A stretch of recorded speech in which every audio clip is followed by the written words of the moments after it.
Samantala, ito naman Tanglawan Festival matagumpay na ipinagdiriwang sa lungsod ng San Juan o San Jose del Monte, Bulacan. May buong detalye dyan ng Star FM Manila.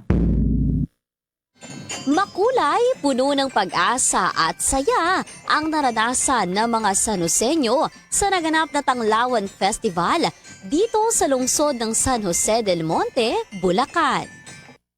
Kinatampukan ang selebrasyon ng arya-aryahan kung saan nasaksihan ang parada ng sayaw, galaw ng kultura at ang indak ng pagkakaisa. Nagbigay naman ng reaksyon ang mga San Joseño matapos masaksihan ang taunang pagdiriwang ng Tanglawan Festival.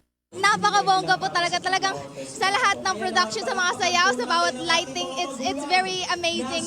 Everyone did their best and it's fantastic. It's absolutely incredible. Probably what I've learned to this festival, it's very great to see the story behind this whole festival, where it all started and where it all suddenly created. And it's fantastic that everyone gets to watch this fantastic moment. Napaka-creative po ng mga performer. Tsaka lahat po kami dito masasaya. Napakasaya, napakaganda. At dinadala nila yung kultura ng Pilipino. Tanglawan Festival para sa San Jose del Monte, Bulacan. Ito nga ang ika-10 taong pagdiriwang ng makulay na Tanglawan Festival mula 2016, kasabay rin ng ika-25th Cityhood Anniversary ng lungsod.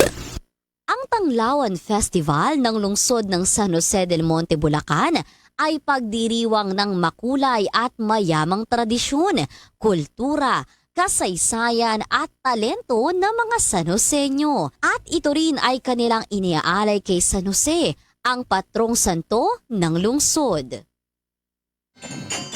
Yan ang report mula rito sa lungsod ng San Jose del Monte, Bulacan. Nag-uulat, Star DJ Kimi Gora ng 102.7 Star FM Manila para sa #1 and most trusted source of news and information. Basta Radyo, Bombo!